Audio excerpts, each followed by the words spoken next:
महाराष्ट्रामधल्या 5 मोठ्या शहरांवर भाजपचा झेंडा फडकला आहे। मुंबई, पुणे, नाशिक, छत्रपती संभाजीनगर, नागपूरमध्ये कमळ फुलले। या 5ही महापालिकांमध्ये भाजपचाच महापौर होणार हे आता स्पष्ट झालंय। महाराष्ट्रातल्या मोठ्या शहरांवर भाजपनं आपला झेंडा फडकवलाय।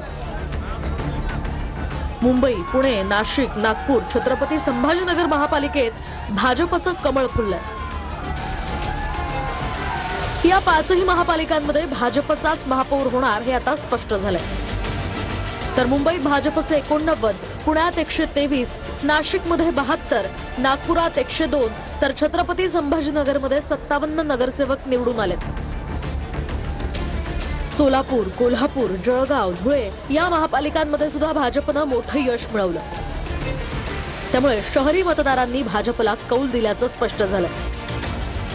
पुणे आणि पिंपरी चिंचवड दोन्ही ठिकाणच्या नागरिकांचे मी मनापासून आभार मानतो।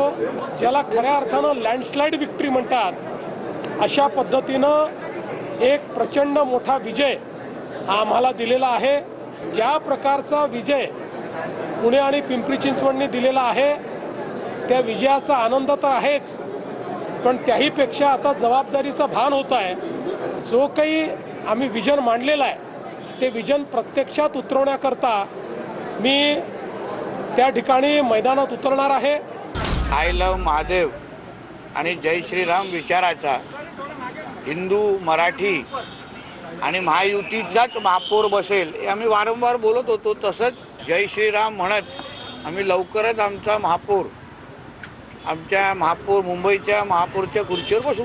देवाभाऊंचं कुशल मार्गदर्शन, सूक्ष्म नियोजन आणि त्याचबरोबर त्यांच्या आत्मविश्वासी भाषणांचा झंझावात जे आश्वस्त जनतेला केलं आणि विश्वास दिला, त्याचबरोबर आमच्या रवींद्र चव्हाण साहेबांचं पडद्यामागून जे त्या ठिकाणी नियंत्रण होतं, मार्गदर्शन होतं, आखणी होती, त्याचा परिपाक या निवडणुकीत झालेला आहे। देवेंद्र आणि रवींद्र या जोडगोळीनं महाराष्ट्रातील सगळ्या महानगरपालिकांवर चमत्कार घडवून आणलाय।